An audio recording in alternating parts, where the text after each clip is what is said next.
La muerte del emperador Tang es inminente.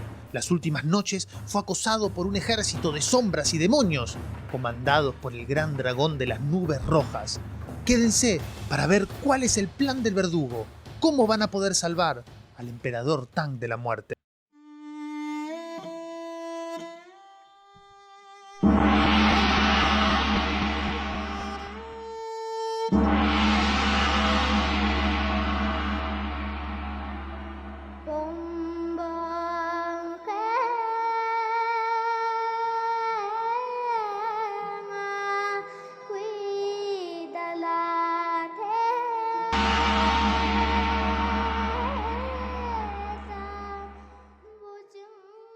Una carta. La puso en manos del emperador y le dijo: Su Majestad, si usted guarda bien esta carta y se la entrega a la primera persona que lo reciba en el otro mundo, hay una chance de que pueda volver. El joven emperador, aterrado, tomó la carta, la guardó entre sus ropas y después de despedir al verdugo, se dispuso a esperar la llegada de lo que sería su último sueño. A las 2 de la mañana el emperador se durmió y a las 3:15 murió. Unos minutos después, el emperador, o algo de la materia que constituía al emperador, despertó en otro lugar. El joven emperador Tang se vio gallardo, valiente, lleno de fuerzas, conduciendo un majestuoso caballo. Andaba por un prado hermoso, a lo lejos se veían las montañas y montones de personas lo saludaban. ¡Viva el emperador! ¡Viva el emperador! Y ahí estaba el joven tan contento, pensando que esa era una digna bienvenida al país de la muerte. Y después de mucho cabalgar, las multitudes quedaron atrás. El prado empezó a volverse seco. Ya no había montañas en el horizonte y después de unos instantes el joven emperador se descubrió solo. Ya no había rienda, no había caballo, no había nada. El emperador empezó a caminar en la mitad de la nada hasta que sintió que alguien detrás le decía: ¿todo bien? El emperador dio media vuelta y se encontró una persona que no conocía que le insistía: ¿todo bien? La fila. Y ahí el emperador se dio cuenta que estaba en el medio de una fila larga, que había avanzado, él se había quedado trabado, quiso responderle a nombre, pero entendió que tenía que seguir caminando.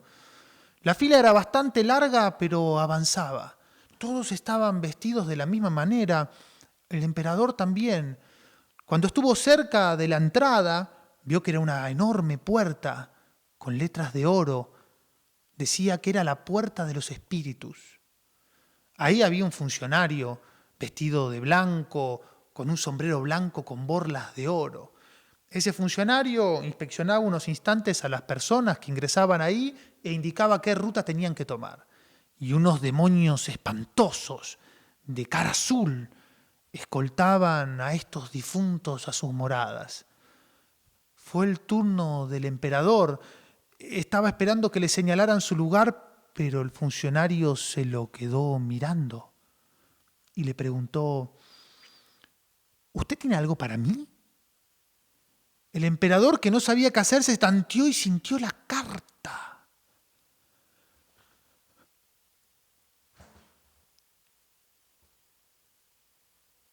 El funcionario abrió la carta, la leyó, y su rostro, tan inmutable como su vestimenta, como ese lugar, como esa puerta con letras de oro, al leer la carta se estremeció.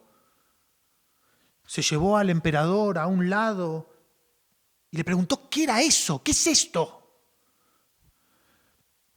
Es una carta, dijo el emperador, que escribió. Esto lo escribió mi hijo. Ese funcionario que recibió al emperador en la puerta del infierno no era otro que el señor Wei, padre. un verdugo y juez que había servido en la corte del padre de nuestro joven emperador. Apenas se había conocido a su hijo porque había muerto cuando todavía era un niño y ahora estaba leyendo una carta que le había enviado. Reconoció al instante la caligrafía de la familia, la firma. En la carta se explicaba el asunto del emperador y se solicitaba una audiencia especial con los 10 jueces del infierno. Señor Wei padre guardó la carta y le dijo al emperador que hoy mismo sería recibido en el palacio principal del infierno y que él en persona lo iba a escoltar a ese lugar. Otro funcionario reemplazó al señor Wei y emprendieron un camino por los recovecos del infierno. Había demonios espantosos que eran muy pequeños, pero se volvían gigantes cuando pasaba el emperador por al lado. Había otros también de cara azul, labios retorcidos, dientes enormes. Parecían que iban a devorar al emperador, pero el señor Wei con firmeza les daba la voz de alto y se hacían a un costado. Finalmente llegaron a la capital del mundo de los muertos, donde había un gran edificio de tejas verdes cuya cima se perdía entre una niebla muy espesa. Allí ingresaron a un salón dorado donde había 10 sillas. Los señores están ocupados, dijo el señor Wei, pero pronto vendrán. Luego de una espera difícil de determinar, el emperador no supo si habían pasado minutos o años. Ingresaron por una puerta 10 jueces vestidos con túnicas negras. En el centro se sentó el juez principal de la muerte, el señor Yama, delante de un enorme libro. Antes de que el emperador pudiera presentarse, pedir disculpas, explicar su caso, el juez dijo: el joven emperador Tang ha sido absuelto. Le pedimos disculpas, le informó este juez, por el malentendido. Este dragón estaba destinado a causar desastres y malestares en la continuidad de los dos mundos y lamentamos mucho que usted haya sido víctima de este gran equívoco.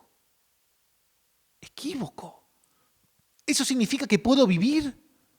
Por supuesto, dijo el juez de la muerte mirando el libro. Usted vivirá durante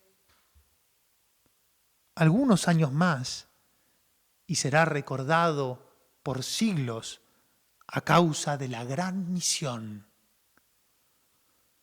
¿Qué misión?, preguntó el emperador. Y ahí los jueces, sorprendidos, se miraron entre ellos. ¿Es que todavía no está al tanto? No, dijo el emperador, estábamos construyendo un molino para llevar agua. ¿De qué está hablando?, dijo el juez de la muerte, por un momento perdiendo la postura. Usted tiene una misión importantísima de la que depende la armonía entre su mundo y nuestro mundo. Porque sepa, joven emperador, que las decisiones que usted toma afectan la vida acá abajo. ¿Usted cree que cuando invadió la frontera norte y mandó a la muerte a tantos soldados, aquí vivimos como si nada? Un mundo depende del otro y su misión es fundamental. Señor Wei, escolte a este hombre de nuevo al mundo de los vivos y apúrese, porque la llegada de la emisaria es inminente. El joven emperador dio las gracias, miró al señor Wei, pero enseguida ya no estaban en ese lugar. Estaban en un sitio muy oscuro. El señor Wei sostenía una linterna y le decía: sígame. El joven emperador notó que ese no era el camino por donde habían entrado y cuando quiso señalar algo, el señor Wei, mirándolo, le dijo: aquí es fácil entrar, joven emperador, pero es difícil salir. Sin mi tutela usted podría caer en un abismo de la no encarnación. El camino que tenemos por delante es arduo, pero si su espíritu es alto, si tiene en el corazón las palabras del juez de la muerte y si sobre todo no se aparta de mis pasos, pronto podrá volver al mundo de los vivos. Y allí se adentraron por un camino pequeño y sinuoso. Y si quieren saber qué aventuras le deparó el infierno al joven emperador, deberán esperar a que les contemos el próximo capítulo de nuestro viaje al oeste.